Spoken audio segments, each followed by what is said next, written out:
if we could make our lives fun? Like, what if our job here in the Aquarian age is to wake up excited about what we're going to spend our day doing? What if it's about moving into our creative potential? This is the fire activation, that Aries, Uranus and Aries, the child is also the creation. The child is the creation of the mother energy and the father energy. It's the holy trinity that we have within us, the male and the female and the child. The child is like the child god Horus in this Egyptian mystery of the story of Osiris and Isis. And Osiris was, he was cut up into pieces and scattered around.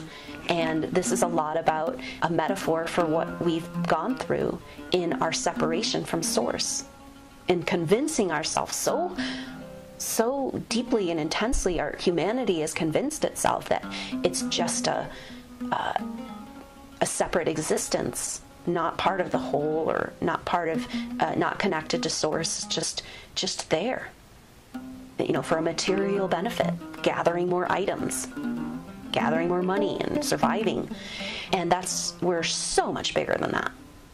So much bigger than that. So the myth of Isis gathering up the pieces, the divine feminine, the mother energy. Isis is the mother of all, and coming in and gathering up, finding these pieces of Osiris and putting Osiris back together.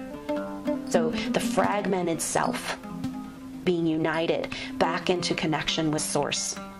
The male and the female, the fractured part of ourselves, the damage, and then they give birth to the child god Horus. So Horus represents the creative energy, and it's really Aries. It's a lot of that Aries, that Uranus and Aries is this new age is about moving into an activated creative potential. And so the child god Horus is that creative energy. We are the product of our own awakening. Our awakening, the work we've been doing, is about bringing forward our creative gifts, our expression of the divine, understanding that we are here for a higher purpose, all of us. We have chosen very specifically and been interviewed and had to meet certain requirements to be on the earth at this time. We're very lucky to be here.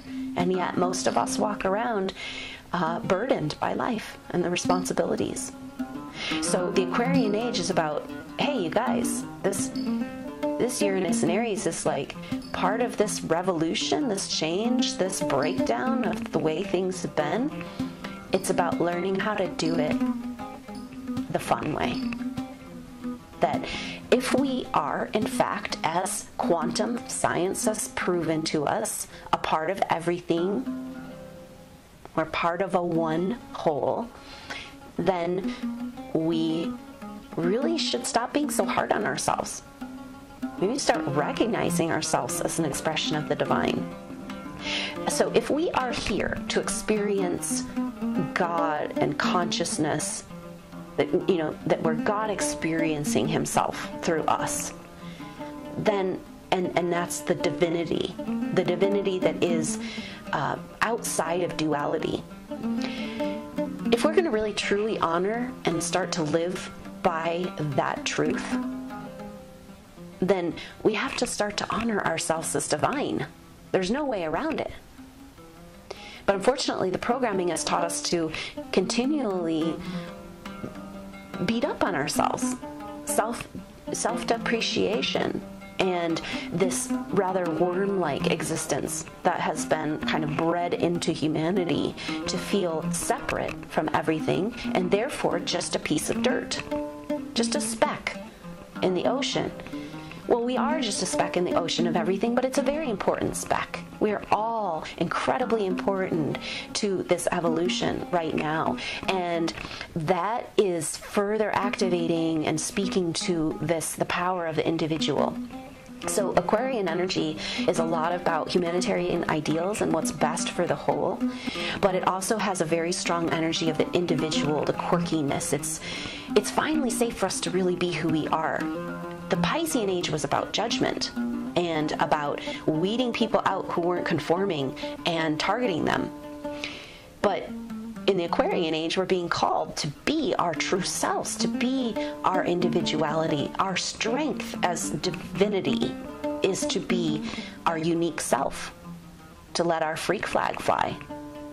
To, you know, and you can kind of feel that energy of the 60s and the freedom energy and the expression that came in the late 60s from this Pluto-Uranus, the Pluto and Uranus coming together as a conjunction.